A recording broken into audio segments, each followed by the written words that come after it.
नमस्कार दोस्तों, स्वागत है आपका एक बार फिर से अपने चैनल कानून सेवा में। आज हम बात करेंगे प्राइम मिनिस्टर नरेंद्र मोदी का जो हाल ही में विजिट हुआ है चंडीगढ़ में, जहां उन्होंने पंजाब इंजीनियरिंग कॉलेज में भारत के जो नए क्रिमिनल लॉस के बारे में चर्चा की। इन नए कानून का क्या मोटिव है और कैसे इसमें न्याय प्रणाली को और मजबूत किया जा रहा है।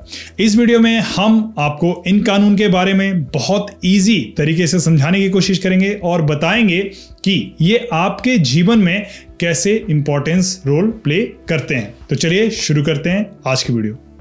तो दोस्तों, सबसे पहले ये समझना जरूरी है कि पीएम ने आज खुद क्या बोला और क्यों बोला।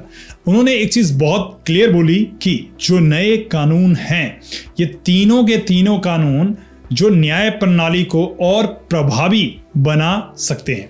तीन कानून कौन है? सबसे पहला है बीएनएस भारतीय न्याय संहिता, दूसरा है भारतीय नागरिक सुरक्षा संहिता मतलब बीएनएसएस, और तीसरा है भारतीय साक्ष्य अधिनियम जिसको बीएसए के नाम से जाना जा रहा है। अब इन कानून का उद्देश्य न्याय को और तेज करना, पारदर्शी मतलब क्लियर तरीके से काम करना और लोगों के लिए इजी कम्युनिकेट करना।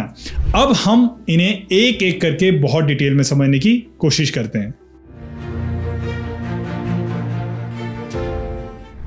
तो सबसे पहले हम बात कर रहे हैं बीएनएस मतलब भारतीय न्याय संहिता। ये जो कानून है ये भारतीय दंड संहिता आईपीसी जो पहले था की जगह ले लिया है। इसमें अपराधों की नई परिभाषा भी दी गई है, मतलब नए तरीके से डिफाइन करा गया है क्राइम को। जैसे संपत्ति के खिलाफ अपराध पहले होता था, महिलाओं और बच्चों के खिलाफ यौन अपराध और देशद्रोह और आतंकवाद जैसे अपराध। ये कानून सजा के प्रावधान को आधुनिक और न्यायपूर्ण बनाना है, मतलब टेक्नोलॉजी को उसमें ऐड करना है। और मजेदार इसमें तथ्य क्या है, ये जो कानून है पुराने औपनिवेशिक कानून को हटाकर पूरी तरह से भारतीय संदर्भ में बनाए गए हैं। ये एक इंपॉर्टेंट, हर जगह ये बोली जा रही है चीजें। दूसरा है बीएनएसएस भारतीय नागरिक सुरक्षा संहिता। ये कानून दंड प्रक्रिया संहिता जो पहले होता था सीआरपीसी की जगह लेता है। इसका उद्देश्य आपराधिक मामलों की जांच और मुकदमे की प्रक्रिया को तेज और प्रभावी बनाना है। महिलाओं और बच्चों के खिलाफ अपराध की जांच के लिए समय सीमा निर्धारित की गई है। यह सुनिश्चित करना है कि गिरफ्तारी केवल उचित कारणों में हो। एग्जाम्पल के लिए, अगर किसी महिला के खिलाफ अपराध होता है तो जांच के 90 दिनों के भीतर पूरा करके आपको प्रावधान देना होगा।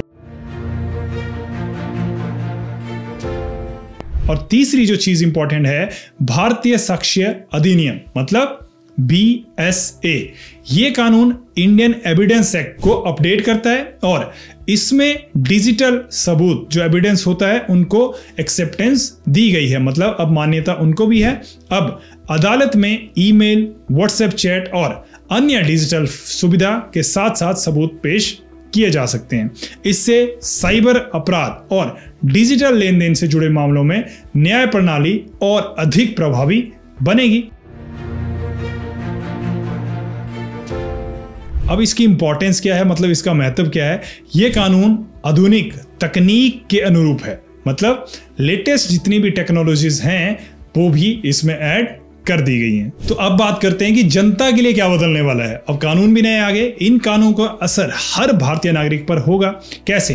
तेज और आसानी से न्याय मिल सकता है। इन कानूनों से अदालतों में मामलों का निपटारा जल्दी हो सकता है। महिलाओं और बच्चों के खिलाफ अपराध के लिए सख्त प्रावधान भी साथ में।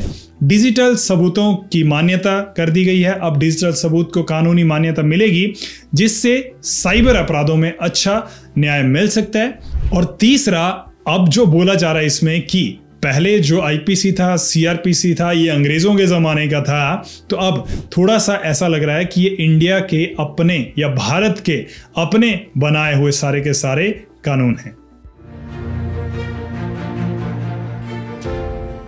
अब इसके साथ साथ प्राइम मिनिस्टर का मैसेज क्या है वो भी इंपॉर्टेंट है। प्रधानमंत्री ने इन कानूनों को जनता के लिए न्याय का माध्यम बताया है। ऑब्वियसली उन्होंने कहा है कि न्याय प्रणाली में डिजिटलाइजेशन को बढ़ावा दिया जाना बहुत ज़रूरी है। जनता को इन कानून के बारे में जागरूक किया जाएगा। कानून केवल दंड देने का साधन नहीं है, बल्कि समाज में न्याय और समानता लाने का भी एक माध्यम हो सकता है। मतलब इक्वलाइजेशन सोसाइटी में ज़रूरी है, तो उसके तालमेल को भी ये कानून शायद बना सकते हैं। तो दोस्तों, आज हमने नए आपराधिक कानूनों के बारे में सीखा जो हमारी न्याय प्रणाली को और मजबूत बनाएंगे। आपका क्या विचार है, आपने कमेंट करके हमें जरूर बताना है। और अगर ये जानकारी आपको अच्छी लगी तो वीडियो को लाइक करें, शेयर करें और हमारे चैनल कानून सेवा को सब्सक्राइब करना बिल्कुल ना भूलें। अगली वीडियो में हम आपको और नई कानूनी जानकारी के साथ मिलेंगे। तब तक के लिए जय हिंद।